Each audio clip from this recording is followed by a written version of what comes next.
이번 버전부터 애플 인텔리전스 기능이 8개 언어가 추가가 되면서 한국어도 드디어 사용할 수 있게 되었습니다.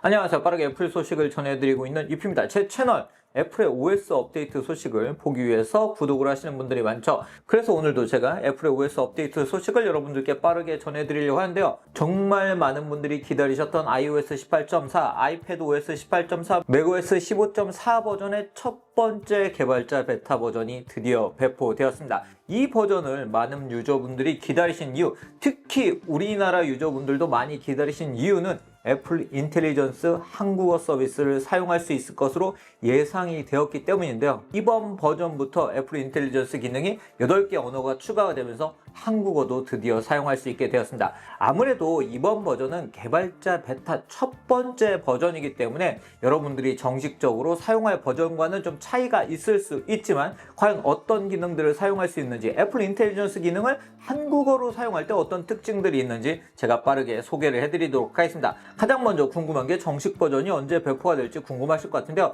애플이 지난 아이폰 16E 모델을 공개하면서 애플 인텔리전스 한국어 서비스를 4월 초부터 지원할 계획이라고 밝혔기 때문에 정식 버전은 4월 초에 업데이트 될 예정입니다. 이때 한국어, 중국어 간체, 영어의 인도, 싱가포르, 프랑스어, 독일어, 이탈리아어, 일본어, 프랑스어, 그리고 스페인어가 추가될 예정입니다. 그 과정에서 공개 베타 버전 등이 배포가 될 것이기 때문에 일반 유저분들은 공개 베타가 배포가 되었을 때 만나보시면 좋을 것 같고요. 제가 추후에 공개 베타나 아니면 정식 버전 전에 새로운 내용들이 있으면 다시 한번 영상으로 소개를 해드리도록 하겠습니다. 자, 보시는 것처럼 저도 지금 막 iOS 18.4 개발자 베타 버전 첫 번째 버전으로 업데이트를 했습니다. 어떻게 달라졌는지 보도록 할게요. 자, 먼저 애플 인텔리전스 서비스를 사용하기 위해서는 설정으로 들어가셔서 애플 인텔리전스 및 시리를 선택하셔야 되는데요. 예전에는 이 부분에 한국어는 사용할 수 없다고 되어 있었는데 이제는 그런 멘트가 사라진 걸 볼 수가 있고요. 처음에는 와이파이 환경에서 다운로드 받아야 됩니다. 그래서 다운로드 받아야 사용하실 수 있고, 특히 전원을 연결해야 돼요. 왜 iOS 18.4 개발자 베타 버전으로 업데이트 했는데 또는 추후에 퍼블릭 베타 버전으로 업데이트를 했는데 사용할 수 없냐고 문의를 하신 분들이 있으실 수 있는데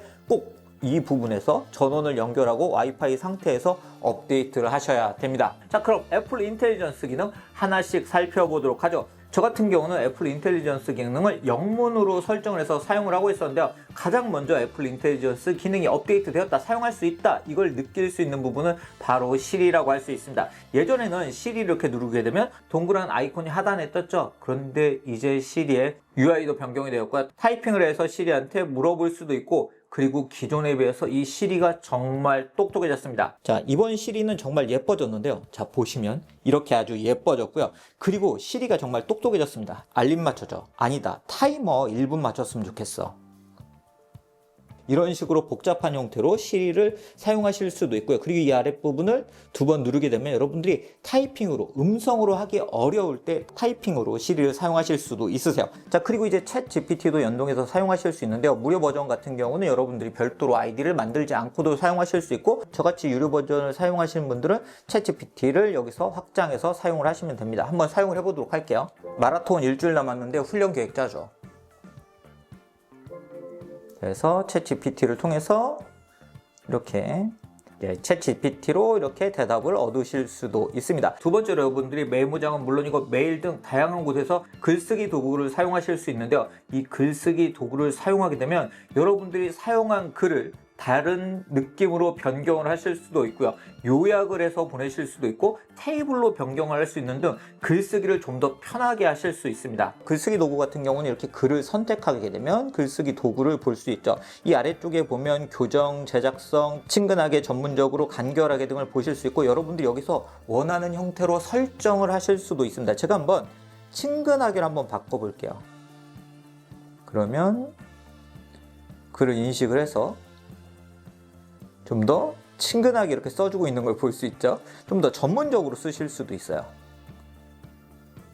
이런 식으로 전문적으로 써주기도 하고요. 그리고 맞춤법 등이 틀렸을 때는 이 교정 기능을 사용하실 수 있고요. 아래쪽에 보면 요약 기능과 키포인트, 목록, 표라는 기능을 사용할 수 있는데 한번 이 글을 여기서 요약을 해볼까요?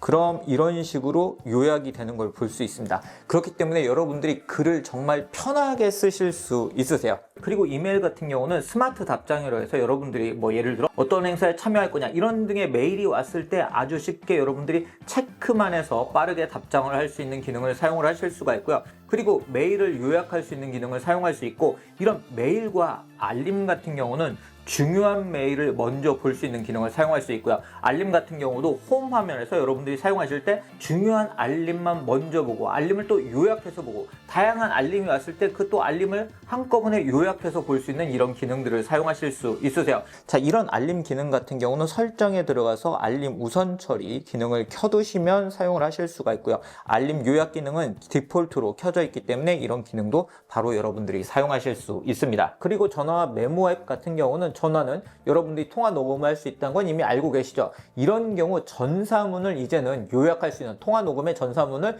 요약할 수 있는 기능을 여러분들이 사용하실 수 있고요. 메모 같은 경우도 음성으로 녹음된 전사문을 이제는 요약하실 수 있습니다. 자, 이렇게 제 음성 메시지가 지금 전사가 된 걸 볼 수 있죠. 그리고 요약 기능을 누르게 되면 이렇게 쉽게 요약도 하실 수 있습니다. 이런 기능은 통화 녹음에서도 사용하실 수 있으세요. 그리고 일부 유저분들은 이미 사용하고 계실 것 같은데요. 사진에서 불필요한 요소들, 여러분들이 만약에 가족사진 등을 촬영을 했을 때 뒤에 만약에 사람이 있다고 할 때 이거 아주 쉽게 지울 수 있는 클린업 기능도 사용하실 수 있습니다. 클린업 기능 저는 진짜 잘 사용하고 있는데, 사진에서 이 편집 기능을 누르게 되면 이 클린업이라고 뜨고요. 만약에 다운로드가 필요한 경우 다운로드를 하게 되는데, 이 사진에서 지울 수 있는 부분을 이렇게 쉽게 바로 터치를 해서 지울 수 있게 표시를 해주기 때문에 여러분들이 터치를 해서 제거를 하실 수도 있고요.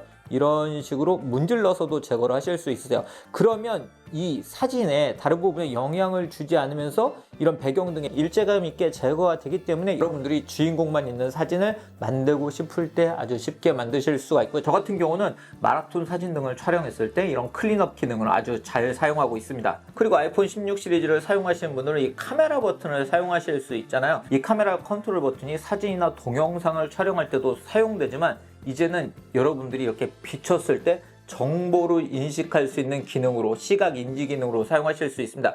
여러분들이 이렇게 매장을 비추거나 아니면 수학 공식 등을 비췄을 때 그 정보를 파악할 수 있기 때문에 아이폰 16 시리즈를 사용하시는 분들은 이 기능도 꼭 사용을 해보시면 좋을 것 같아요. 카메라 컨트롤 버튼을 길게 누르면 이 기능을 사용하실 수 있으세요. 오늘 이렇게 제가 iOS 18.4, 아이패드 OS 18.4, 그리고 맥OS 15.4 버전을 통해서 우리나라에서도 드디어 애플 인텔리전스 기능을 사용할 수 있게 되었다는 소식을 전해드렸습니다. 앞에서 이야기해드린 것처럼 개발자 베타 첫 번째 버전이기 때문에 이 버전은 정식 버전과는 분명히 차이가 있다는 점은 염두에 두고 오늘 영상을 보시면 좋을 것 같고요. 새로운 기능들이 추가가 되면 제가 또 소개를 해드리도록 하겠습니다. 이번 버전에는 이미지 플레이그라운드와 잼모지 기능 같은 경우는 한국어 버전으로 아직 배포가 되지 않았는데요. 이런 기능들도 추가가 되면 제가 소개를 해드리도록 하겠습니다. 그럼 오늘 영상은 여기서 마치도록 하겠습니다.